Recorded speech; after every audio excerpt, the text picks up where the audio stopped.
Hello and welcome to another short tutorial from MedEasy on the MedEasy 3 system. In today's short tutorial, we're going to work in the admissions portion of the MedEasy 3 system in resident admissions, and I'm going to show you how we perform a discharge in the admission side of the MedEasy 3 system. A key point to note here is once a resident is admitted into the MedEasy 3 system, by default, they have admission statuses in two other areas of the program.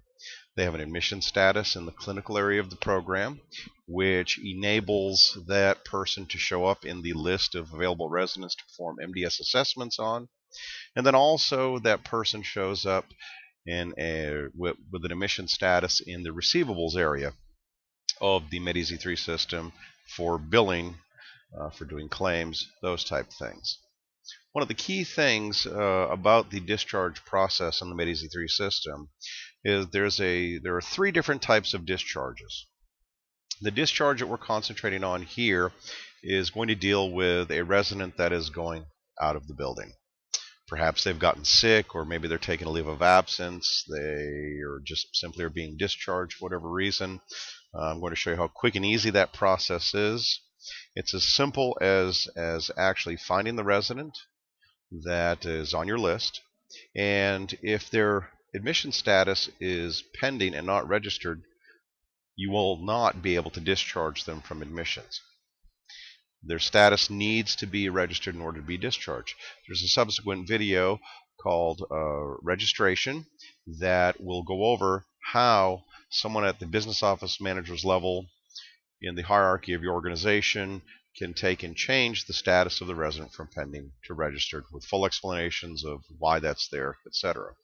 So simply know that to discharge someone, for instance, they're going out of the building, they're leaving the building, and you want to send a flag to the business office manager's daily census, this is how you perform this. You select the resident that is there, and you simply click on the discharge button. It's going to tell you, hey, this person was admitted on 11/30/2011, and it tells you that this discharge will also close off any open bed assignments for the resident as of the effective date and or discharge date that we enter here. So we're going to say this person was discharged from the facility on December 5th, 2011. And probably 2 o'clock or so in the afternoon is when the person went home, 1400 hours, and we click the discharge button. And that person is now not on your resident admission screen. However, they are still listed as an active resident, meaning registered for MDS purposes, so that the final MDS assessments, discharge tracking records, etc., can be performed until all the assessments are completed, the final assessments on that resident, and then the MDS coordinator has their own discharge process. And then lastly, on claims, that person is also still available for claims inside the MedEasy 3 system, and it is not until the claims process has been complete, accepted, and payment has made that then the ability to completely do what we call a hard discharge of that resident can happen in the MedEasy 3 system. You'll notice also that there's a button on the left-hand side of this menu called the admission history. So what this purpose of this is in case you've had a question or someone's got a question about, maybe not this recent time that this person was in your facility, but perhaps maybe a month or so back, or a couple of discharges back, what were their diagnosis codes at that time, those type things.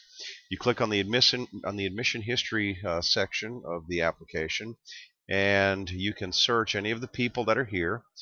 In this case, we just discharged this person, and what's so nice about how it keeps track of this information is every single admission and discharge item listing here has its own separate set of diagnosis codes, principal and admitting, its own set of admission dates, etc. Anything germane to that particular admission are locked in time, so to speak. So in terms of working older claims or making sure assessments are out on a certain time, or you've got a question on an assessment, you can go back and look at previous assessment information to find out what perhaps diagnosis codes were and are. Also, in the assessment and claim creation process, actually the claim creation process, you do have the ability to select from various admission dates as it pertains to the claim and service date periods. When the person is ready to be readmitted into the building, it's as simple as going to resident admissions, searching for their name in the search box, clicking search. The person is selected. You select their name and click readmit. You'll notice that you're going to confirm the information that's on the tabs already.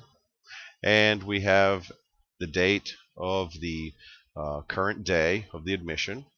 Make sure you check all that information with the time. We're going to say this person came back in on 12/10/2011. We'll say the time is fine, nothing else has changed. We click save. Demographics information has not changed. We're going to click save and an active confirmation of that information.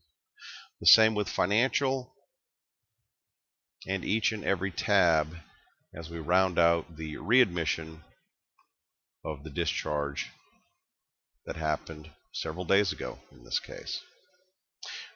Once you're done with that, click exit and your person is back in on a pending status in admissions. On behalf of MedEasy, I would like to thank you for viewing today's tutorial. Please be sure to visit us on the web at www.medeasyinc.com. Thank you and have a great day.